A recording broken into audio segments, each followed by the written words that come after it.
20 lugar sa Pangasinan nakaranas naman ng kawalan ng supply ng kuryente dahil sa hagupit ng Bagyong Uwan. Ang detalye sa report.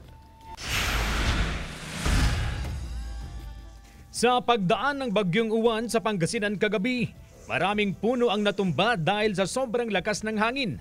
Ang ilan sumabit sa mga linya ng kuryente, kaya nawalan ng supply ng kuryente ang maraming lugar sa Pangasinan.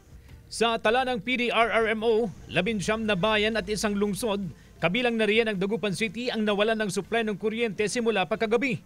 May ilang lugar na buong bayan ang apektado, pero ang iba, ilang barangays lang ang nawalan ng supply. Sa Calasiao, Pangasinan, 7 barangay ang apektado ng kawalan ng supply ng kuryente. Kabilang dito ang Talibao, Kisban, Benlag, Longos, Lumbang, Banawang at San Vicente. Kung maaari, ayusin na agad yung electric dito sa barangay namin kasi kawawa yung mga tao.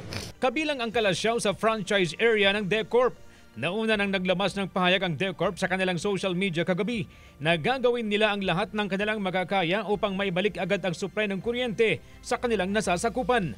Naiintindihan daw ng DECORP ang abalang dulot ng kawalan ng supply ng kuryente sa kanilang consumer, kaya top priority raw nila ang restoration of power.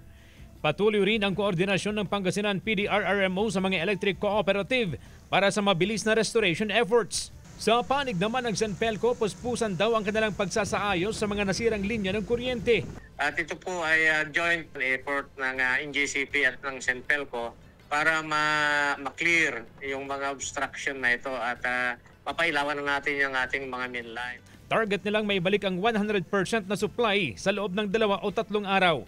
Sinisikap ng GMA Regional TV1 North Central Luzon na makuhanan ng pahayag ang iba pang concerned electric cooperative sa pagkawala ng supply ng kuryente sa ilang lugar sa probinsya.